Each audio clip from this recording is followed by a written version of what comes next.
यंदाचा उन्हाळा अंगाची लाही करणाऱ्या उन्हामुळे चांगलाच लक्षात राहील. पण आणखी एक विशेष गोष्ट म्हणजे जांभळांच्या झाडांना लागलेली फळे आणि त्यांचा खाली पडलेला भरघोस सडा. शहर असो किंवा गाव, रस्त्यांच्या कडेला उभ्या असलेल्या जांभळांच्या वृक्षापासून ते शेतांच्या बांधावरील जुन्या झाडांपर्यंत सर्वत्र फळांचा अक्षरशः वर्षाव झालेला दिसतो.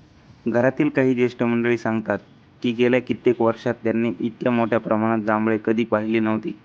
बाजारपेठेत जांभळांची रेलचेल आहे, तर झाडांखाली पडलेल्या फळांचे जणू गालिचेच तयार झाले आहेत. अशावेळी आपल्या लोकसंस्कृतीतून आलेली एक जुनी समजूत पुन्हा चर्चेत आली आहे. ग्रामीण भागात अनेक ठिकाणी असे मानले जाते की ज्या वर्षी जांभळे भरपूर प्रमाणात येतात, त्या वर्षी पाऊस कमी पडतो किंवा दुष्काळाची परिस्थिती निर्माण होऊ शकते. ही समजूत अंधश्रद्धा म्हणून नाकारावी का, की तिच्या मागे काही अनुभवजन्य निरीक्षण दडलेले आहे, हा प्रश्न स्वाभाविकपणे निर्माण होतो. भारतीय ग्रामीण संस्कृतीचा गाभा नेहमीच निसर्गाशी एकरूप राहिला आहे. हजारो वर्षांपासून इथल्या शेतकऱ्याने निसर्गाशी थेट संवाद साधत आपले जीवन घडवले. आजच्यासारखे हवामान विभाग, उपग्रह आणि संगणकाचे कृत्रिम अंदाज नसतानाही तो केवळ आकाश, बदलणारे वारे, पक्षी कीटकांची हालचाल आणि वनस्पतींचे वर्तन पाहून येणाऱ्या ऋतूंची अचूक पावले ओळखत असे.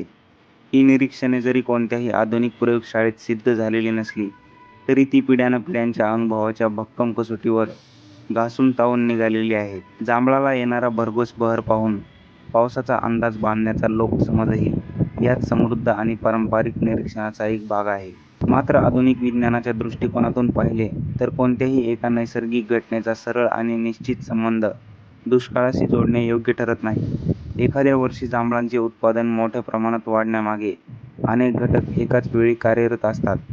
मागील वर्षातील पर्जन्यमान, जमिनीतील ओलावा, तापमानातील बदल, फुलोऱ्याच्या काळातील हवामान, परागीभवनासाठी पोषक परिस्थिती, रोगकिडींचे प्रमाण आणि झाडांचे वय या सर्व बाबी त्यावर प्रभाव टाकतात. जांभूळ हा तुलनेने सहनशील वृक्ष मानला जातो. उष्णता, कोरडे वातावरण आणि विविध प्रकारच्या जमिनींमध्ये ते चांगले वाढते. त्याची मुळे जमिनीत खोलवर जात असल्याने इतर अनेक वृक्षांच्या तुलनेत हे झाड पाण्याची कमतरता अधिक काळ सहन करू शकते. मात्र एखाद्या वर्षी कमी पाऊस पडणार म्हणूनच हे झाड हमखास भरघोस फळधारणा करेल असा निष्कर्ष काढणे योग्य नाही. वनस्पतिशास्त्रात अनेक वृक्षांमध्ये विशिष्ट कालावधीनंतर मोठ्या प्रमाणात फुले व फळे येण्याची प्रवृत्ती आढळते. काही वर्ष मध्यम किंवा कमी उत्पादन झाल्यानंतर एखाद्या हंगामात अचानक मोठा बहर दिसून येतो. ही प्रक्रिया वृक्षांच्या जैविक चक्राचा भाग असते. त्यामागे ऊर्जा साठवणं, हवामानातील अनुकूलता आणि पुनरुत्पादनाची नैसर्गिक रणनीती अशा अनेक कारणांचा सहभाग असतो. त्यामुळे एखाद्या वर्षी झालेली भरघोस फळधारणा ही केवळ संकटाची सूचना नसून झाडांच्या आरोग्यपूर्ण जीवनचक्राचाही भाग असू शकते. आज आपल्यासमोरचा खरा प्रश्न जांभळे जास्त आली की कमी आली हा नाही. खरा प्रश्न आहे तो पाणी, जमीन आणि पर्यावरण यांचे शाश्वत व्यवस्थापन करण्याचा.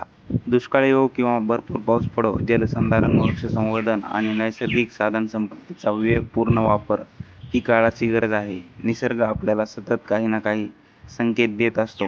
त्या संकेतांचे आकलन करण्यासाठी अनुभव आणि विज्ञान या दोन्हींची साथ आवश्यक असते. यंदाच्या जांभळांच्या बहराकडे पाहताना म्हणूनच 2 गोष्टी लक्षात ठेवायला हव्यात.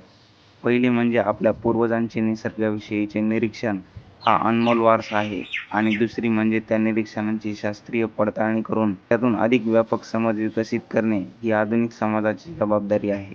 तर अशा प्रकारे जांभूळ जास्त आल्याने पाऊस कमी पडून दुष्काळ पडेल की काय, याबद्दलचे तुमचे मत कमेंटमध्ये नक्की कळवा. आणि अशाच एकदम खास माहितीसाठी व्हिडिओला लाईक करा आणि चॅनलला सबस्क्राईब करा. धन्यवाद.